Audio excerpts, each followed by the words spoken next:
Bienvenue. L'histoire qu'on va découvrir aujourd'hui est vraiment incroyable. C'est celle d'un rêve qui traverse les générations, l'histoire du rabbin Haïm Ben Attar et surtout d'une promesse. Une promesse faite à son grand-père. Alors, il faut savoir que ce récit nous vient d'une publication du portail soysefardi.org. Et tout commence avec cette question qui est vraiment au cœur de notre histoire. Comment est-ce que les prières d'un grand-père peuvent concrètement changer le cours de l'histoire?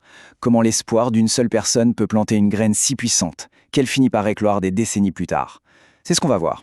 Alors, on part pour Salé, au Maroc. Nous sommes en 1696. C'est là que naît le rabbin Haïm Ben Attar, qu'on connaîtra plus tard sous le nom de Or HaHajim HaKadosh. Dès l'âge de 9 ans, le petit Haïm étudie la Guémara avec son grand-père, qui, figurez-vous, portait le même nom. Mais c'était bien plus que de simples leçons. Le jeune Haïm était là, il voyait les larmes, il entendait les prières si intenses de son grand-père, qui implorait le retour à Jérusalem. Ces nuits-là, elles ont gravé quelque chose de très profond dans son âme. Elles ont scellé sa destinée. Comme sa famille était assez aisée, le rabbin Ben Attar a pu se consacrer à fond à l'étude et à la charité. Sa maison, ce n'était pas juste un foyer, c'était le cœur battant de la communauté. Un véritable Beth Midrash, une académie de Torah, ouverte 24 heures sur 24, 7 jours sur 7. Il aidait les étudiants, les pauvres, il s'assurait que personne ne manque de rien, surtout pour le Shabbat. Mais attention, cette vie de dévotion n'a pas été un long fleuve tranquille. Loin de là. Les 40 années qu'il a passées au Maroc ont en fait été marquées par de terribles épreuves, qui ont vraiment mis sa foi à l'épreuve. Là, face à l'adversité, sa résilience a été testée comme jamais. D'abord, le roi du Maroc confisque toute la fortune de sa famille. Ça le force à fuir Salé. Il arrive à Fès, et là, coup dur, une famine terrible suivie d'une épidémie. Il doit encore bouger, se réfugier à Tétouan. Et c'est vraiment au milieu de ce chaos qu'il prend la décision qui va tout changer. Plutôt que de sombrer dans le désespoir, il a fait le choix inverse. Il s'est tourné vers l'espoir, vers ce fameux rêve de son grand-père, quitter l'instabilité de l'Afrique du Nord pour aller fonder une yeshiva à Jérusalem. Même si, à l'époque, la vie là-bas était encore plus difficile. En route, il va être face à un choix crucial. Il fait une halte de presque 3 ans à Livourne, en Italie. La communauté juive, très riche, le supplie de rester. Il lui offre tout sur un plateau. Un poste de rabbin, le financement complet de sa yeshiva, une vie confortable, la sécurité. Et pourtant, il a dit non. Il a choisi l'inconnu de Jérusalem plutôt que le confort de Livourne. Pourquoi? Parce qu'il était porté par cette mission spirituelle, celle de son grand-père. Son voyage a été long, vraiment semé d'embûches. Il part en 1741 avec une trentaine d'élèves et leurs familles.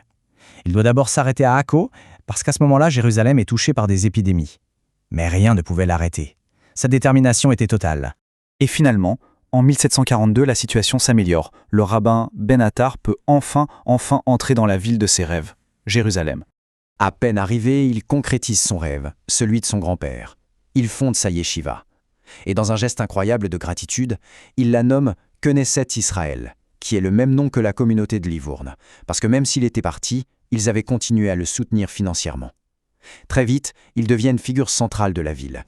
Et pourtant, c'est là que l'histoire prend une tournure tragique.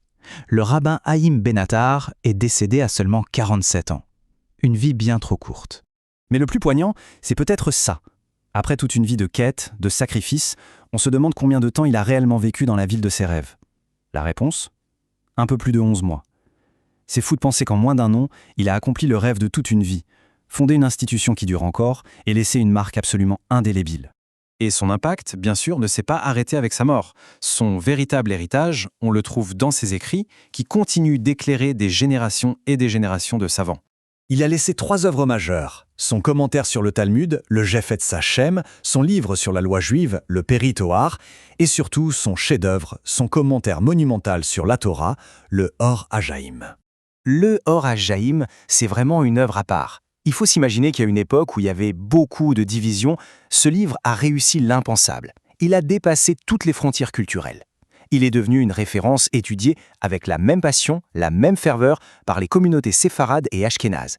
Un véritable pont entre les mondes.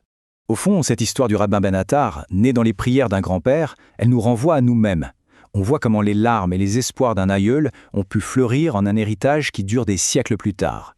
Et ça nous amène à nous demander quelle inspiration, quel rêve est-ce qu'on laisse à ceux qui viendront après? Quelle est la graine que l'on est en train de planter aujourd'hui?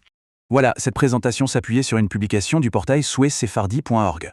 Pour ceux qui veulent aller plus loin, la source principale citée est alaja.org.